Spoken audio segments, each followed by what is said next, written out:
बिस्मिल्लाहिर्रहमानिर्रहीम। अस्सलाम वालेकुम नाज़रीन, आप यूट्यूब चैनल देख रहे हैं। मैं इमरान खान हूँ।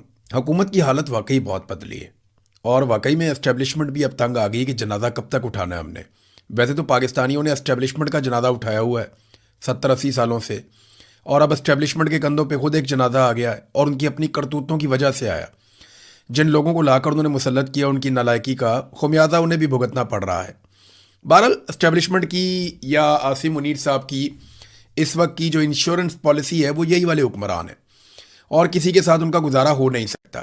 जहाँ पे इंसाफ होगा, जहाँ पे रूल ऑफ लॉ आएगा, वहाँ पे आसिम मुनीर साहब के लिए गुंजाइश कम हो जाएगी, क्योंकि पाकिस्तान में जुल्म और ज़्यादती के साथ ही उन्होंने अपना रजीम कायम रखा हुआ है।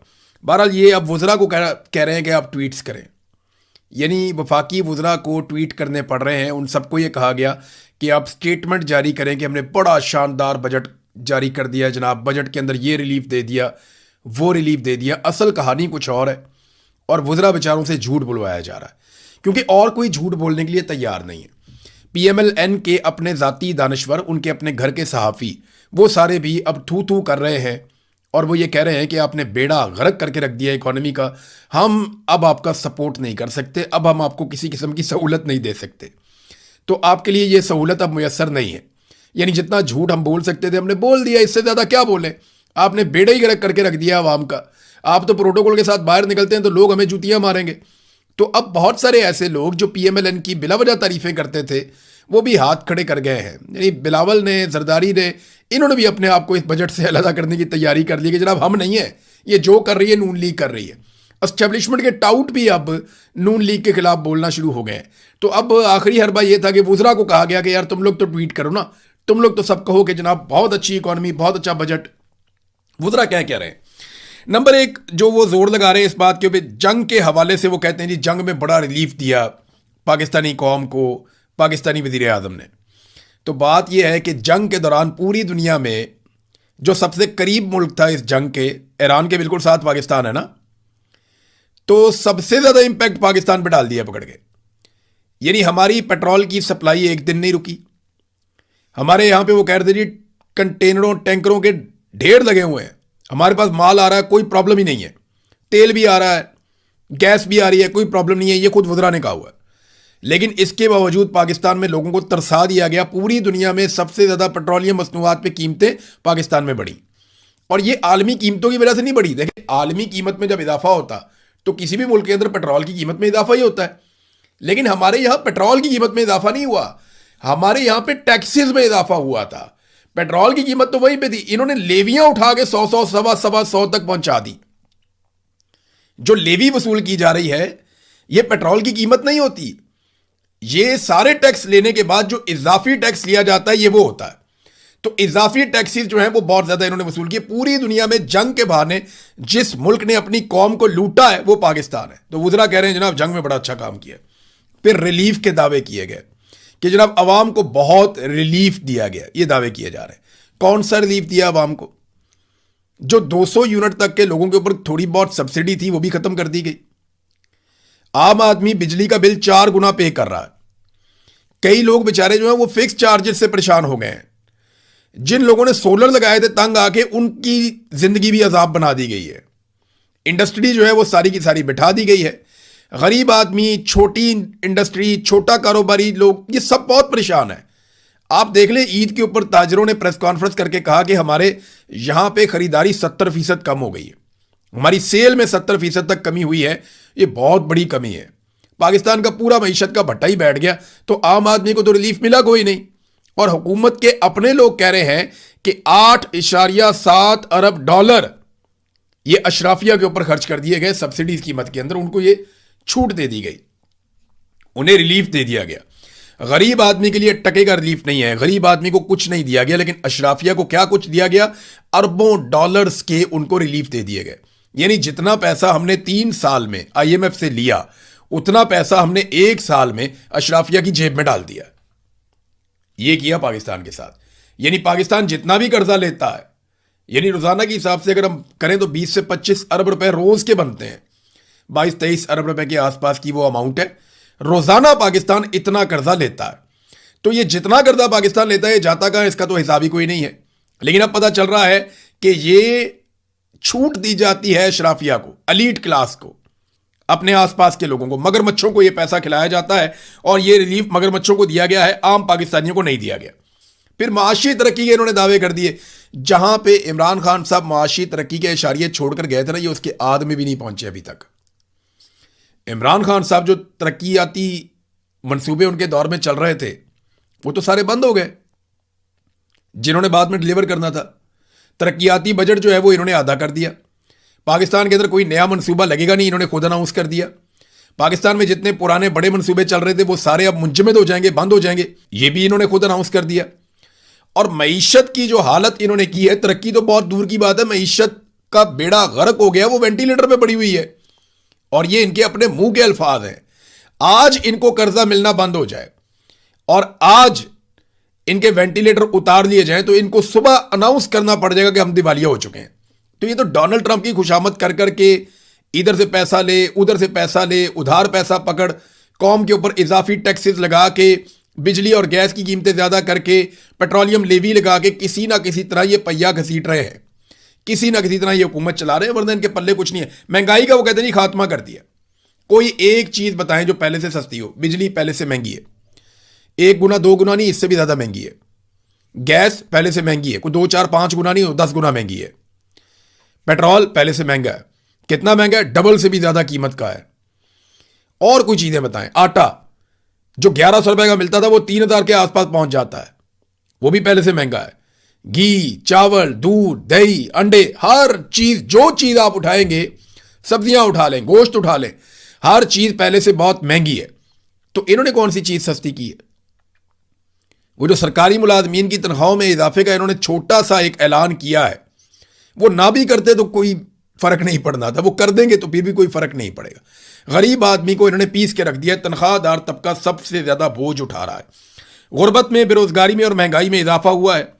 कर्जों में हैरान कुन हद तक इजाफा हुआ है।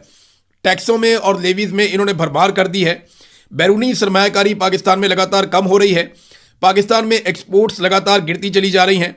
ज़राअत की इन्होंने तबाही फेर दी है। लोग खादे नहीं खरीद सकते, ट्रैक्टर नहीं खरीद पा रहे, पानी का मसला बढ़ता जा रहा है, ट्यूबवेल चलाने के लिए भी किसानों के पास पैसा नहीं है।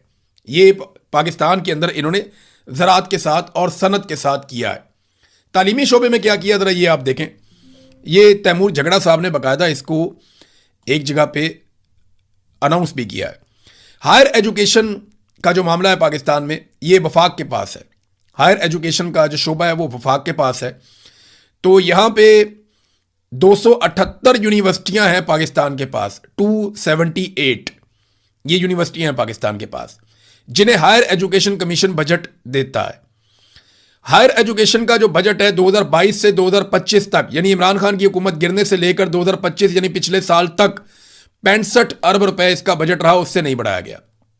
यानी आखिरी मरतबा जो बजट बढ़ा वो इमरान खान साहब के दौर में बढ़ा, तब से लेकर अब तक ये 65 अरब का बजट ही रखा गया, उससे बढ़ाया नहीं गया। और इस साल भी उस बजट को 65 अरब रुपए ही रखा गया। अब आप अगर देखें तो ऐवान सदर का बजट बढ़ रहा है, वजीर आजम हाउस का बजट बढ़ रहा है, इनके ज़ाती अखराजात बढ़ रहे हैं, जो वजारतें इनके काम की हैं वहाँ बजट बढ़ रहा है, दिफाई बजट हर साल बढ़ता चला जा रहा है, लेकिन तालीम का बजट नहीं बढ़ रहा। मुझे बताएं, पाकिस्तान को बम आगे लेकर जाएंगे या पाकिस्तान को तालीम आगे लेकर जाएगी? आप दिफाई बजट बढ़ाएं, ज़रूर बढ़ाएं। पाकिस्तान का दिफा मजबूत होना चाहिए, बहुत मजबूत होना चाहिए, लेकिन हम आगे तालीम के साथ जाएंगे, हम आगे हुनर के साथ जाएंगे। तालीम के ऊपर आप पैसा नहीं लगा रहे। ईरान ने जो पूरी दुनिया का मुकाबला किया है वो अपने इंजीनियर्स के जरिए किया, अपने डॉक्टर के जरिए किया, अपने पढ़े लिखे लोगों के जरिए किया। इस रीजन के अंदर तालीम में सबसे बेहतर हालत ईरान की है। वो कोई ऐसा मुल्क नहीं है जहां पे तालीम नहीं है। इस रीजन का जो पूरा एक डाटा आया, मैंने कल आपको पढ़ के सुनाया, वहां पे नंबर 1 मुल्क ईरान है। सबसे ज्यादा टेक्निकल एजुकेशन हासिल करने वाले लोग वहां पे मौजूद हैं और वहां की यूनिवर्सिटियों में लोग बहुत आला तालीम हासिल कर रहे हैं। तो आपने क्या किया? आपको दिफा के लिए, आगे बढ़ने के लिए पढ़े लिखे लोगों की जरूरत है। तो हायर एजुकेशन कमीशन का बजट वो बढ़ नहीं रहा, वो वहां भी खड़ा हुआ है, लेकिन दिफा का बजट बढ़ रहा है। बाकी बहुत सारे शोबों में बजट बढ़ रहा है। जहां पे कमी है वो क्या है? तालीम में और सेहत में, आम आदमी की रिलीफ देने के मामलात में, या आम आदमी जहां से जिन चीजों से उठता है वहां पे वो बजट में कटौती लगा देते हैं, वहां पे बजट कम कर देते हैं। असद उमर ने एक बड़ा जबरदस्त इसका खुलासा बयान किया पूरे बजट का, और उन्होंने कहा जी crux of finance minister budget speech so far, कि जो बजट स्पीच की है ये फाइनेंस मिनिस्टर ने, वो ऐसा ही लगता है कि my boss is great and his boss is even greater and Trump likes both of them allot. वो कह रहे हैं जी कि मेरा बॉस जो है ना वो बड़ा अजीम है और उसका बॉस जो है वो उससे भी ज़्यादा अजीम है, और ट्रंप जो है वो हमारे दोनों बॉसेस को बहुत पसंद करता है। बस यही है कहानी लग रही है बजट स्पीच में। यानी मैं वो पढ़ रहा था बजट स्पीच, उसमें जनाब फील्ड मार्शल की तारीफें हो रही हैं भाई, आर्मी चीफ की तारीफें बजट स्पीच में कहाँ से आ गई भाई। वो एक बजट है, एक ऐसी दस्तावेज है जिससे अपने पाकिस्तान को चलाना है। वह मईशत की बात करें, आप बताएं अपने मईशत के अंदर कौन से अहदाफ हासिल किए, फिर आप बताएं उन अहदाफ से अगले टारगेट आपके क्या हैं, कौन से टारगेट आपके पूरे हुए, कौन से टारगेट आपके पूरे होने हैं। जो उठता है वो फील्ड मार्शल की तारीफें शुरू कर देता है। वो ऐसा लगता है पूरा निज़ाम फील्ड मार्शल के जूते पॉलिश करने के ऊपर खड़ा है। ये शहबाज शरीफ साहब ने ऐसी तरह डाली है, ये गए जाके अक़वाम मुत्तहिदा के अंदर शर्मिंदा करवाया, वहां पे फील्ड मार्शल की तारीफें कर दी पकड़ के। कोई एक फोरम नहीं है जहां पे ये फील्ड मार्शल की तारीफ करना भूलते हो। एक सरकारी मुलाजिम है, वो बेचारा अपना काम कर रहा है, उसको अपना काम करने तो वो रिटायर हो गया, अपने घर जाए। इन्होंने उठा के उसको पता नहीं क्या बना दिया। देखिए, नॉर्मलाइज करें चीजों को, पाकिस्तान को एक नॉर्मल मुल्क की तरह चलने दें, सरकारी मुलाजिम को सरकारी मुलाजिम रहने दें। ये जो चीजें हैं, इन्होंने ही पाकिस्तान को हमेशा नुकसान पहुंचाया। फिर डिक्टेटर आ जाते हैं यहां पे, लंबे लंबे अरसे तक बैठे रहते हैं, फिर उठते ही नहीं है। नाजरीन, एक बात और मैं यहां पे आपको याद दिलाना चाहूंगा कि बिलावल और उसके वालिद आसिफ जरदारी, इन दोनों ने हर गलत काम में नून लीग का पूरा पूरा साथ दिया, चाहे वो आईनी तरामीम हो, चाहे वो मिलिट्री एस्टेब्लिशमेंट के हाथ मजबूत करना हो। अपने मुंह से इन्होंने कहा कि हम एस्टेब्लिशमेंट के हाथ मजबूत करेंगे। चाहे वो तमाम 4 बजट हो, अब ये 5वां बजट आ रहा है, चाहे वो महंगाई हो, चाहे वो मईशत की तबाही हो, हर चीज में पीपल्स पार्टी PMLN के साथ शरीके जुर्म है। फजल रहमान साहब ने इनको बाहर बैठ के इमदाद फराम की, पहले साथ बैठकर की 1-2 साल, और उसके बाद बाहर बैठकर फजल रहमान साहब ने इन्हें इमदाद फराम की है। तो 4 बजट जो है उनमें पीपल्स पार्टी ने बाकायदा वोट की है। अभी भी पीपल्स पार्टी वोट करेगी। पीपल्स पार्टी हर जुर्म में बराबर की हिस्सेदार है। लेकिन बिलावल इक्का दुक्का जुमले बोल के किसी तरह यह साबित करने की भी कोशिश करता है नूरा कुश्ती के जरिए कि भाई हम तो अपोजिशन है। यानी आप बिलावल जो इस वक्त वारदात खेल रहा है वो ये कर रहा है कि अपोजिशन भी हम है और हुकूमत का बजट भी हम पास करवा रहे हैं। ये आईनी तरामीम भी हम करवाएंगे लेकिन अपोजिशन भी हम है। ये PMLN का हर चीज में साथ भी हम देंगे लेकिन PMLN के खिलाफ भी हम है। तो ये एक नूरा कुश्ती जो इमरान खान साहब ने बहुत पहले इस कौम को समझाया था, ये नूरा कुश्ती करके कौम को दिखाते हैं और बेवकूफ़ बनाने की कोशिश करते हैं कि जैसे जो कुछ हो रहा है वो PMLN जिम्मेदार है, लेकिन पीपल्स पार्टी उसके लिए जिम्मेदार नहीं है। मगर हर चीज़ में पीपल्स पार्टी PMLN का साथ भी देती है। नाज़रीन, अब मैं आपको चंद अल्फाज सुनाना चाहता हूँ। ये मैं आपको लेकर चलता हूँ आज़ाद कश्मीर। आज़ाद कश्मीर में अवाम के धरने अभी भी जारी हैं और जो जॉइंट अवामी एक्शन कमेटी है उन्होंने कुछ अहम फैसले करने हैं। शायद आज के दिन में उनके ये फैसले हो जाएंगे और फिर पता चलेगा कि ये मामला किस तरफ को जाता है। अवाम आगे की तरफ बढ़ती है या यहीं पे रावला कोर्ट के अंदर वो धरने देकर बैठे रहेंगे। बहुत सारा प्रोपेगेंडा किया इन लोगों के बारे में। यानी पहले ये कहा गया टाउटों की जानिब से कि इनमें ख़वातीन की शमूलियत नहीं है, लिहाजा ये लोग जो हैं शरपसंद हैं, इन लोगों को रिजेक्ट कर दिया गया है। फिर ख़वातीन आ गई निकल के और पहली मरतबा आज़ाद कश्मीर की तारीख में ख़वातीन निकल कर आई और उन्होंने धरने में ना सिर्फ वो बैठी बड़ी तादाद में बल्कि उन्होंने धरने में तकारीर भी की। फिर दोबारा टाउटों ने मुंह खोला तो उन्होंने कहा जी ख़वातीन को बुलाकर क्रैकडाउन से बचने के लिए उन्हें ह्यूमन शील्ड बना लिया गया। अंदाज़ा करें आप बेशर्मी का। यानी पहले कह रहे हैं कि ख़वातीन नहीं है लिहाजा ये तहरीक फारग है। जब ख़वातीन आई तो उन्होंने कहा जी देखे ख़वातीन को आगे कर दिया ताकि वो सिक्योरिटी फोर्सेस के क्रैकडाउन से बच सकें। हालांकि उनके इतने सारे लोग शहीद हो गए हैं, लगातार उनके लोग ज़ख्मी हो रहे हैं, बेशुमार उनके लोगों को जो है वो परेशान किया गया है, उनका नुकसान भी हो रहा है, माशी नुकसान भी उनका हो रहा है और उनका जानी नुकसान भी हो रहा है, उनका माली नुकसान भी हो रहा है। लेकिन इसके बावजूद वो लोग डट कर खड़े और मुकाबला कर रहे हैं। अब ज़रा आप सुने उमर नज़ीर कश्मीरी को। उन्होंने ना एक तकरीर की है, ये एक छोटा सा हिस्सा मैं आपको सुनाता हूं। पाकिस्तानी लोगों को मुखातिब होकर उमर नज़ीर कश्मीरी क्या कह रहे हैं, ये ज़रा आप सुनिए। क्या मैं पाकिस्तानी अवाम से कहना चाहता हूं, ये लाखों का मजमा आपसे कह रहे हैं, क्या हम पाकिस्तान के खिलाफ हैं?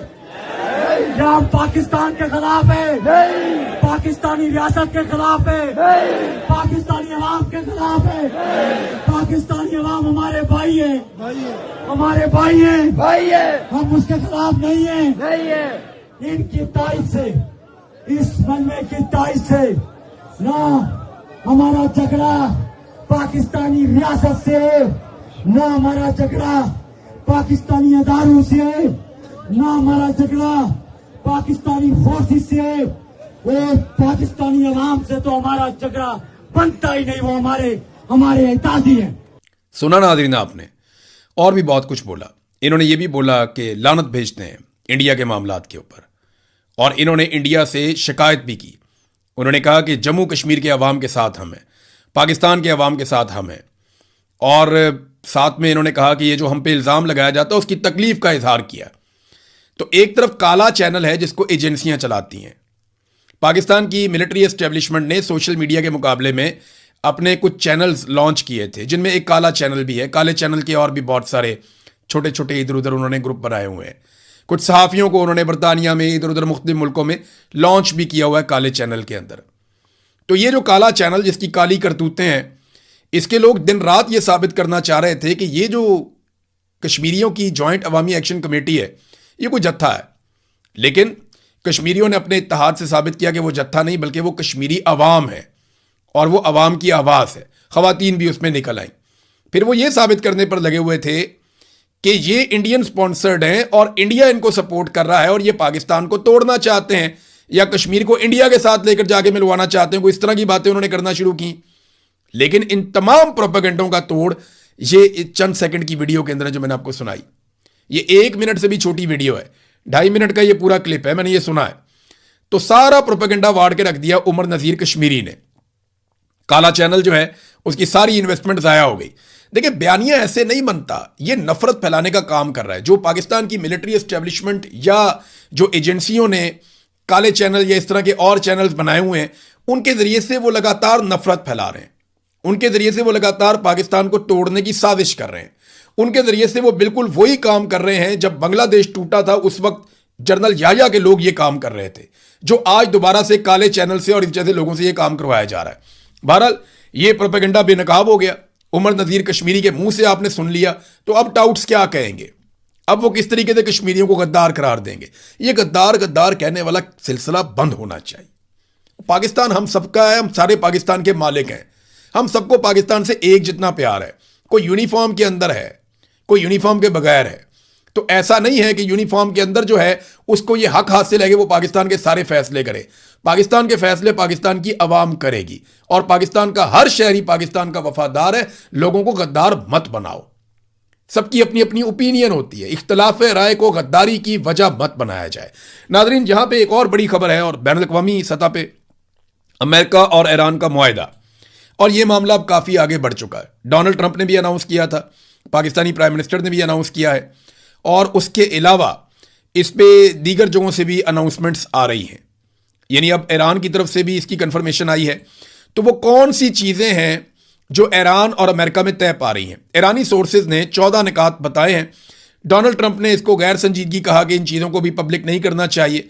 दूसरा, डोनाल्ड ट्रंप ने कहा कि यूरोप के किसी मुल्क के अंदर ईरान के साथ मुआहिदा हो सकता है, तो ये पाकिस्तान में होना चाहिए। वैसे उसूली तौर पे मेरी तो ये ख्वाहिश है, जितनी पाकिस्तान ने मेहनत की है, लेकिन डोनाल्ड ट्रंप ने हमें तारीफों पे ही रखा हुआ है।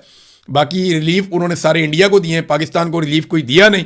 बहरहाल जो मुआहिदे की शराइत हैं जो अभी तक मंजर आम पे आई, और इन पे ये कहा जा रहा है कि फाइनल कुछ भी नहीं है, लेकिन जो चीज़ें मेन हैं वो मैं आपके सामने रख देता हूँ, और आपको हैरत भी होगी कि ये अमेरिका ने जंग कहाँ से जीती है। फिर नंबर 1, लबनान समेत तमाम महाजों पर जंग का फौरी और मुस्तकिल खात्मा हो जाएगा। नंबर 2, अमेरिका का ईरान के दाखिली उमूर में अदम मुदाखलत और इस्लामी जमहूरिया ईरान की खुद मुख्तारी के एहतराम का अहद। नंबर 3, 30 दिन के अंदर बहरी मुहासरे का मुकम्मल खात्मा अमेरिका करेगा और ईरान के इतराफ से अपनी फौजें वापस बुलवा लेगा। नंबर 5, ईरानी इंतजामात के तहत, ये जुमला आपने याद रखना है, ईरानी इंतजामात के तहत 30 दिन के अंदर आबना हुर्मुज़ को दोबारा खोल दिया जाएगा। यानी ईरानी इंतजामात के तहत, पहले की तरह नहीं होगा। नंबर 6, तेल, पेट्रोकेमिकल मसनूआत और उनके जो बाकी चीज़ों की फ़रोख्त पर जो पाबंदियां हैं वो ख़त्म हो जाएंगी। ईरान को अपनी मालियाती वसाइल तक मुकम्मल रसाई मिल जाएगी। अमेरिका और इसके इत्तहादियों की जानिब से ईरान की तामीर नौ के लिए $300 अरब के मनसूबे पेश किए जाएंगे। नंबर 8, जौहरी मामलात जो हैं, ये सबसे इंपॉर्टेंट है। तमाम बुनियादी और सानवी अमरीकी पाबंदियों और अक़वाम मुत्तहिदा की सलामती कौंसिल और बैनुल अक़वामी एटमी तवानाई एजेंसी के बोर्ड ऑफ गवर्नर्स की करारदादों के खात्मे के लिए 60 रोज़ा मुज़ाकरात होंगे। नंबर 9, NPT मुआहदे के तहत ईरान इस अहद की तजदीद करता है कि वो जौहरी हथियार तैयार नहीं करेगा। नंबर 10, मुज़ाकरात के दौरान अमेरिका ने ना तो खित्ते में अपनी अफवाज में इजाफा करेगा और ना ही कोई नई पाबंदी आयद करेगा। नंबर 11, हतमी मुज़ाकरात के 60 रोज़ा मरहले में ईरान के $24 अरब जो मुंजमद असासे हैं वो आज़ाद कर दिए जाएंगे, जिनमें से निसफ रकम मुज़ाकरात शुरू होने से कबल ईरान के इख्तियार में दे दी जाएगी। नंबर 12, मुआहदे के निफाज की निगरानी के लिए एक निगरान तरीक़ाकार कायम किया जाएगा। नंबर 13, हतमी मुआहदे की तौसीक अक़वाम मुत्तहिदा की सलामती कौंसिल की करारदाद के जरिए की जाएगी, बहुत इंपॉर्टेंट है। और आखिरी जो इसके अंदर नुक्ता है वो ये है कि मुंजमद असासों की निस्फ रकम की बहाली, ईरानी तेल पर पाबंदियों की मुअत्तली और बहरी मुहासरे के खात्मे से कबल हतमी मुज़ाकरात शुरू नहीं होंगे। ये आखिरी नुक्ता है। इसमें जो ईरान का जो मिसाइल प्रोग्राम और जो उसका हथियारों का जो प्रोग्राम है और जो उसके मुज़ामती ग्रोहों की हमायत के मौज़ूआत हैं वो इसमें डिस्कस नहीं हुए, जिस पे मुझे हैरत हो रही है। बहरहाल सामने आ जाएगा, जो अमेरिका की जानिब से भी है और जो ईरान की जानिब से वो आपके सामने आ गया। अब मिलता जुलता जो अमेरिकन मुतालबात हैं और ईरानी मुतालबात हैं, इनके बीच में कोई MOU होना है तो देखते हैं यूरोप में होता है या कहाँ पे होता है और क्या होता है, वो चीज़ें आपके सामने रखेंगे। अब तक के लिए इतने, अपना ख्याल रखिएगा, अपने इस चैनल का भी। अल्लाह हाफिज़।